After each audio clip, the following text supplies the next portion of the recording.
but here we go. So this is problem 14. Before we start going over this particular problem, I need to go back and review some of the very basic of numbers and digits with you. But before that, let me just read this to you out loud right now. A two-digit number. Oh, by the way, what is a two-digit number? Can you give me an example of one? 10. 10, okay, and it involves what? 1 and 0. Very good. Can you give me another two-digit number? 11. Wait, Vincent? 44. So let me ask you this question, okay? If I ask you to find the sum of the digits, for example, let's say 44.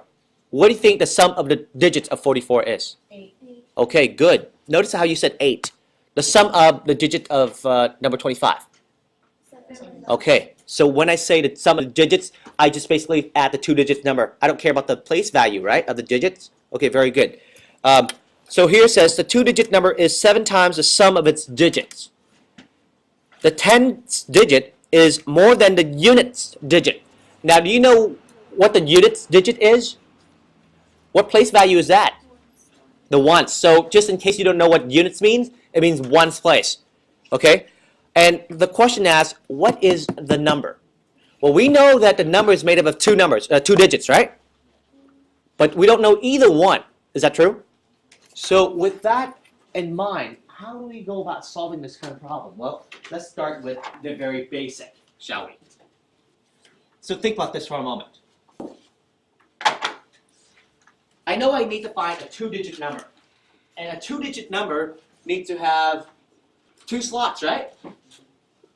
Some digit will go here, another one will go here. That's what I want you to start looking right now. It's a two-digit number. I need to have two spaces for it.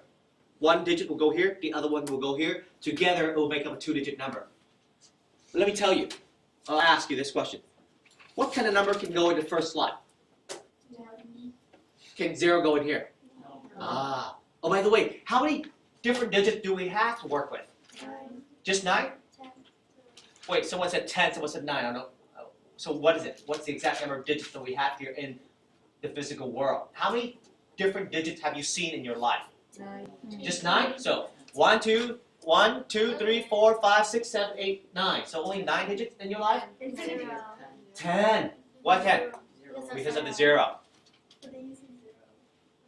No. I asked how many different digits have you seen in your physical world? 10, right? 0 through 9. Is that true? And any combination of those digits will make up your number. Is that true? So in this case, here for our two-digit number, can the first digit here be 0? No, because if it's two-digit, it has to be bigger than 0, right? So in another case, in other words, is it fair to say that for the first place here, it has to be either 1 through 9? Yes. Could be from number 1 all the way through 9. And then for the second place here, what number can go here? What digit can go here? 0 through 9. 0 through 9. Very good. 0 through 9. So this here will make up my two-digit number. Is that true? Then the next question will be asked, do I know either one yet? No. And if I don't know it, if I don't know something, I define them. I declare, say, I don't know this. Then I define them. Is that clear? Notice how the question asks, what is that number? That number is a two-digit number, and because I don't know either one, I got to define it. So can anyone here help me define those digits? What should I write? What is this called? What is this digit called? 10. Oh, so what should I write? X equals what? 10th place. Oh, the tens place digit, right? Is that fair? That x here represents this part? And so, logically, I would define what next? Y to be? One place. The ones place. The ones place digit. Okay. Now a little bit more information about digits and number. Let me ask you these questions. Do you realize that a digit itself doesn't have any value yet? It's merely a symbol. Because when I say, oh, that digit is 5, Does it mean anything yet? Until I say 5 of the cats. 5 cats, 5 dogs. When you start assigning a value to its digit, that will be different. It would turn into a number. Please understand that digits and numbers are not the same thing. When I say 51 as a number, I mean what? I mean 50 of 10s and 1s, right? But when I say 51 as a digit, you just say, oh yeah, that's a 5 here, digit 5, and there's a digit 1. It's in a different place, but that's about it. That's just digits. So, understand this here. Imagine once again. This is the number 35. But when I say, can you locate the digits, you just say 3 and 5. By itself, it doesn't have any value. But together, I say, to make up a number, all of a sudden, this digit here means what value? 30. So is it 3 of 10s? Because it's at the 10th place? And this 5 right here means what? 5s of 1s. And you add them together, that's how you make 35. Is that true?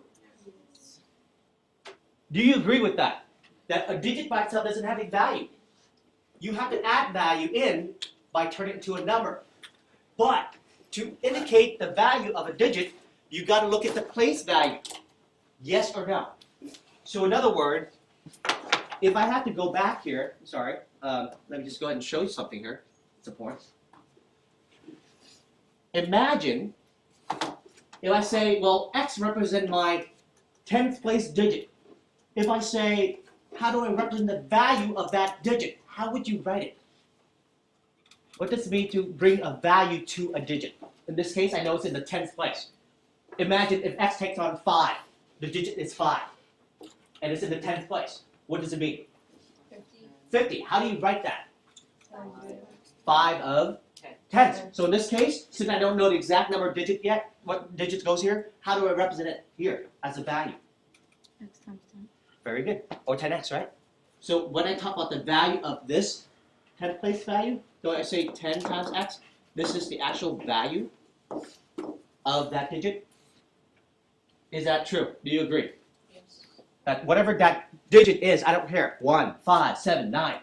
But because it's in the 10th place, then the value of that digit is going to be whatever it is times 10. Just like, here's a good example. Just like how we have a dime by itself is just a coin, right? But we know that a dime is worth. So I mean, if I have 5 dimes, you have to do what? 5 times 10. Kind of like that. So think of a dime just like a digit. I have 5 dimes, just like number 5. Digit is 5. But because we establish a value to it, we have to times it by its worth. So whatever the digit is, its worth going to be 10 times that. Does it make sense?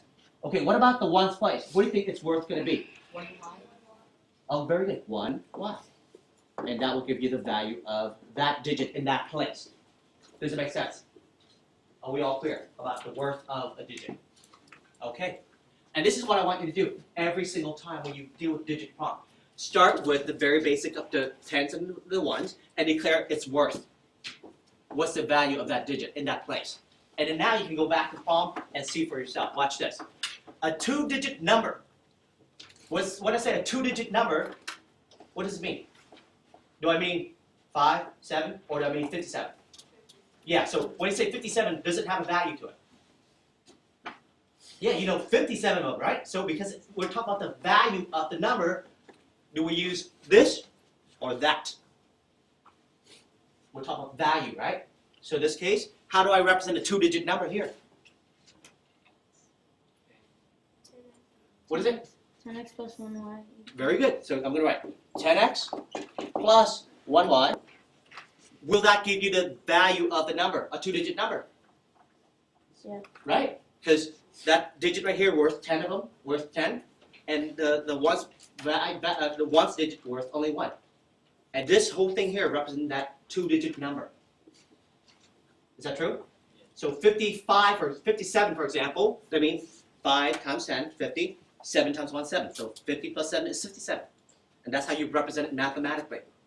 Next one. Is 7 times the sum of its digits. You see how the problem is differentiating between number, which is a value, and the digit just plain digit, no value. So how do we write is 7 times the sum of its digit? Equals 7 times. How do I write the sum of its digit? X plus Y. Notice how you did not use 10x plus 1y. Because now I'm not talking about the value, I'm talking about just the digit, right? Just like how I asked you, hey, what's the sum of the digit from 25? Then you just say 7, right? I'm sorry, not 27, 7, because 2 plus 5 is 7. In this case, the same thing. The sum of the digits will be just x plus y. You separate them, right? You see how I write my first equation based on that? Okay, take a look at the second one. It says this. The tens digit is 3 more than the units digit, or the ones digit. How do I write that? Which variable here represents the tens digit? Yes. X. Okay, so I'm going to write x is 3 more than. How do I write is 3 more than? Is equal 3 more than? 3 plus what? Y. This is 3 more than the unit, right? There it is. I have myself 2 equations. Now what? What should we do next? Right? Very good. So which one do you pick? Substitution. Why? Tell me why. Because it already gives you X. Exactly. Look at this. Isn't the x already solved for? I just have to substitute it back into x, right? It's actually a pretty easy step. Look, every time I see an x, I substitute. Every time I see an x, I substitute that same thing. You see how that works? This is why substitution is actually better this time. Now, if I continue, watch what happened. I'll take what I have, and I'll use different color to show you here. I have 10.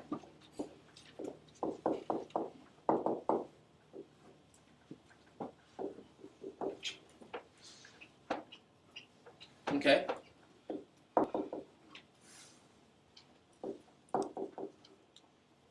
Is that clear? What I just did? Raise your hand if you have any question on what I just did. Hence the method substitution for that reason. Notice I just substitute. Every time I see an x, I substitute. Substitute what exactly? 3 plus y. And there it is. 3 plus y. This is 10 times whatever it is. So 3 plus y is inside the parentheses. See it? And this is 7 of x. What is x? 3 plus y. And there it is. You see a 3 plus y replacing the x. What is our general next step going to be? Yeah. Distribute. Very good. It's been the same. So we distribute and we distribute. We can certainly combine first if we want to, but sure, let's distribute. What is it going to get us? 30 plus 10y plus 7y. 1y over here, right? I still 1y. Now what? Equal 21 plus 7y plus 7y. Is that bad? Actually, it looks pretty simple now. What should our next step be? Combining like terms. Very good. So I see like terms over here. I see like terms over here. In other words, I will have how many y's over here on the left-hand side? 11 of them. So I have 30 plus 11y equals to 21 plus 14y. Perfect. So let me see if you can actually get the rest through. Now what? If it helps you at all, remember this technique that we used to do? We circle all the numbers and we box all the variables we want, or the other way around, I don't really care. And we move them, right? We sort shapes. So how should I sort this? You want all the circles to the left or all the variables to the left? All the boxes to the left or all the circles to the left? It doesn't matter. Okay, let's do circles to the left. So if I go circle to the left, that means I'm going to go what and do what? Okay, minus 21 over. Minus 21 over. This is gone, right? And what else do I need to move? 14y.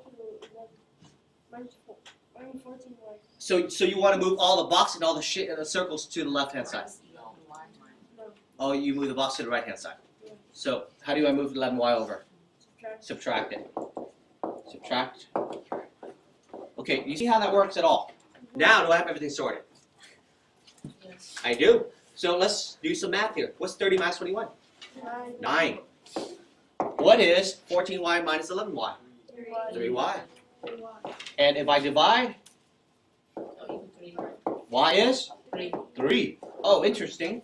If I know y is 3, how do I go back and figure out what my x is? Plug it back in. Look at this. Is that back there? X is 3 plus y. Interestingly enough, so x is going to be what? 6. So that means x is 6, y is 3, therefore my digit is going to be 63. So let's verify and see if this is correct. The first statement says a 2-digit number is 7 times the sum of its digit. The sum of its digit is going to be 9. 7 times 9 is 63. It works. And the second part says that the tens digit is 3 more than the units. Look at the tens place. It is 6. It is 3 more than the units, right? There it is, and we know that we got the right answer. And there you have it. This is how we do it. Question on this at all?